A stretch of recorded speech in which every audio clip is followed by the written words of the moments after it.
What's up, guys? We're back. Season 3 of GTRLS is just getting started. I'm your commissioner, Adam Kogel, coming into you today with a breakdown of the season, the new players, the new rules, the new teams. I'll talk about. I'm still here. Callie's still here. Let's go ahead and get started. Let's start with Team 1, the Syndicate of Scallywags. That team is built up of players Swifty, Eighth, and Henry. This team looks pretty dangerous. We got a new member here, Swifty, who with preseason play as well as just watching him on his streams on Twitch, this guy is going to be a problem. This league was Seth's league, and we were all just living in it. And then Swifty came along and said, yeah, that was a cute little run you had there, Sus. Let me go ahead and take it over. And in his games has just been lights out. Go over to his Twitch, twitch.tv/SwiftyWT, and you'll just see some of the gameplay he has. It's electric. He is, by the stats, the best player in the league. A trade after the preseason sent Eighth over to their team, and Henry, who was last year's most improved player, that team could do some damage. Swifty with those two as a 2 and 3 could cause a lot of problems. Moving on to the next team, the Honkers. That team is built up of basically a full new squad. All 3 members are new to the GTRLS. Last season, there were 16 total members. 2 of those members said, thanks but no thanks, we'll see ourselves out. And then we added, so there's 14 returning and 16 brand new players. So we've doubled in size. And this team is full of brand new players. It's full of Zoss, Squid, and Noodle. Zoss is right up there in terms of skill level. He's probably a top 5 player in the league. Callie, your arm is not a toy. Thank you. I love you. You're cute. Right up there, not quite as good as Swifty, but has the skill set to be a huge number 1. KWNS is a great number 2 skill set, and Pool Noodle rounds out that 3rd player position. This team could be dangerous. It's interesting to see how they'll kind of play out. Brand new team, new to the league. Let's see how that shapes up for them. Next team we have is Team Cool. We got Brock, Troy, and Jerry. Brock, been in the league all 3 seasons. Been a staple, been one of the best players in and out. Last year finished 3rd in MVP, finished top 3 in a lot of this season stats. Fat Clyde, that was his name. Moment of silence for username Fat Clyde, because now his name is I Get No Bag. So moment of silence, please, for... All right, thank you. Troy was in the league for season 1. Did not play last season, but now he's back for season 3. Happy to have him back. Jerry, for lack of a better phrasing, is this season's Henry. Let's see how he can improve with these 2 powerhouses leading the way. Curious to see how they're going to do this season. Up next, we have Red Rockets Soccer Club, RRSC, led by 2 members of last season's runner-up championship team, Sus and Logan, and they have a newcomer, Austin, Atherm19. This team could be dangerous. You take 2/3 of a championship caliber team, and you give them a consistent 3rd player. Not to say that Henry wasn't, but Austin is that. This team should be very deadly. They played, spoiler alert, they already played their first match tonight, and they won the series 3 games to 1, and they just looked electric. This team is going to be a problem moving forward for sure. Up next, we have the Donald Bumps. This team consists of Coltrane, Isaac, aka Prolific, and Garcia. Garcia, returning member, but Prolific and Coltrane, both brand new members. Let's see if that leadership of Garcia, who's been a seasoned veteran in this league, can kind of help them out. Coltrane and Prolific don't have much stats on them, but what I can tell you is Coltrane has an amazing accent and a great southern drawl. That man could read me the phone book and I'd be wet. That's it. So that's all for Donald Bumps. Look out for them this season. They'll be just fine. Moving on to the next team, we have Dead in the Water. That team consists of Johnny, aka Jar, Godfather Jones, and then also Lil Hated One, aka Isaac. This team was part of a preseason trade, so Isaac joined the team just a couple days ago, and they had their first game tonight, They lost 3-1 to Red Rockets, which Red Rockets is going to be a powerhouse all year. So you really can't hang your hat too much on that. Once that team builds up some chemistry, they're going to be just fine, no problem. You have Jar and Jonah, who are great, and Isaac, who wants to get some more playtime under his belt. He already has the numbers of being a great player in the past. Once he can kind of dig back, dust off that bottle, and figure out how to be not that he's not a skilled player, but get his old skills back, he'll be just fine. That team will also be very dangerous. Moving on to the next team, we have the Midwest Corn Stars.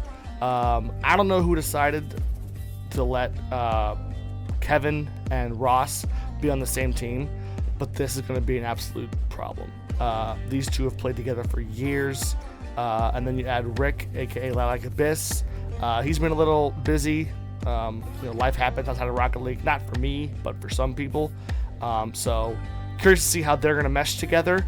But any team that has Royal and Janitor on the same team, they'll be just fine. Don't worry about them too much. Up next, we have Orange Cat Behavior. That team consists of Max, aka Millimeister. It's Val, and there's Kellen, aka Lake Effect. Val and Kellen getting the band back together after second half of last season with Megawatt. Had a great little stretch there near the end. And they bring on better third in Max Millimeister. This team is also going to be very good. They had a trade that brought Kellen over just a couple days ago, and early indications show that this team is going to be very good as well. So yeah, look out for them. Up next, the 9th team. Again, this season we have 10 teams. Last season we only had 6, so it's all. I can't keep up anymore. This has become a paying job for me. The next team is the Lamplighters, and that consists of Ryan, aka Original Six Hawks, Clayton, and David. Ryan and David both returning from last year for Season 2, and of course Clayton, seasoned veteran, been here for all 3 seasons. These 3 have something special going on. They're all very consistent players. Ryan, I guess you could say, would be the leader of that team, but all 3 of them play at a very consistent and high level. Any given game, one of those 3 could pop off and be the MVP or the leader, and that's a great problem to have if you're the Lamplighters. They seem to mesh well together. They have good chemistry, good communication, and I know Hawks on my team last season, he is a saving fiend, and then you have David, who's a little offensive minded, and then Clayton, who could do a little bit of both. He's a great multifaceted tool. They're going to be great as well. And last but not least, we have Wave Crash, which consists of myself, Dale.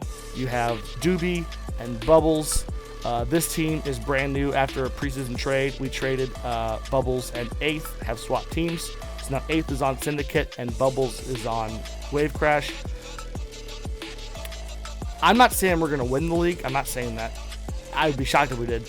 But I have good luck trying to find a team on this list I just named out who's going to have more fun this season than Wave Crash.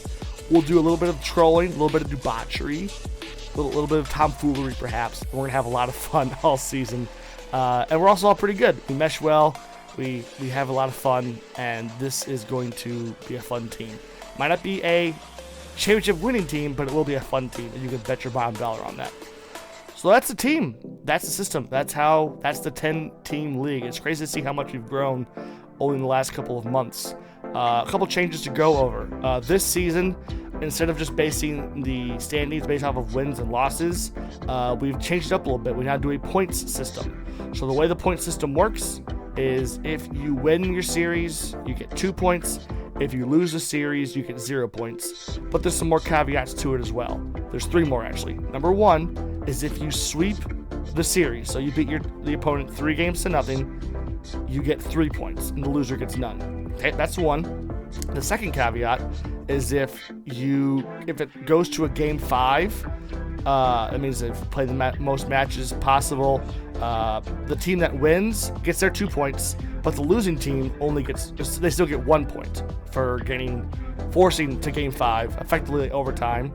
And then the third rule that we decided tonight is if you reverse sweep a team, then the winning team gets that third point, and the losing team still gets 1 point. So there's ways to earn points even in a loss. You still, every game matters. You still want to try and fight for as many wins as possible, so you don't get 0 points, or at least get that 1 point to force a game 5. There's ways to keep yourself alive even if you are losing matches.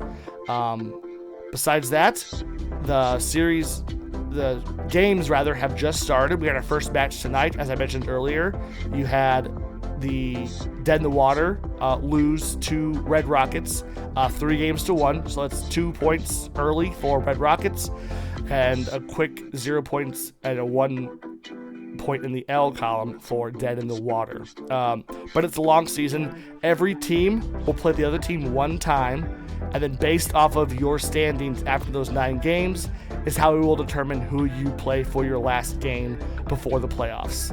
And the way the playoffs work is every team makes the playoffs. The last 4 seeds, so seeds 7, 8, 9, and 10, will play a play-in game. 8 and 9 will play, 7 and 10 will play.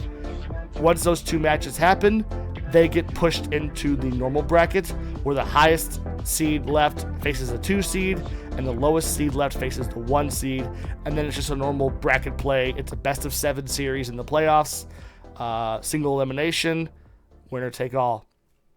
That being said, that's about it, guys. We're excited about having Season 3. Season 2 went so well, and we're really getting bigger. We are the fastest-growing Rocket League series in the world. Don't fact-check that. We're the fastest-growing one in the world. We're so excited to have Season 3 underway. Please follow along. Check us out on Instagram at Gravy Train Rocket League Series. We post a lot of fun stuff over there. Whoever's in charge of the media is amazing. They should get a raise for that. Other than that, guys, that's it. On behalf of the rest of GTRLS and for Callie, this is Adam Howell signing off. Take care, guys.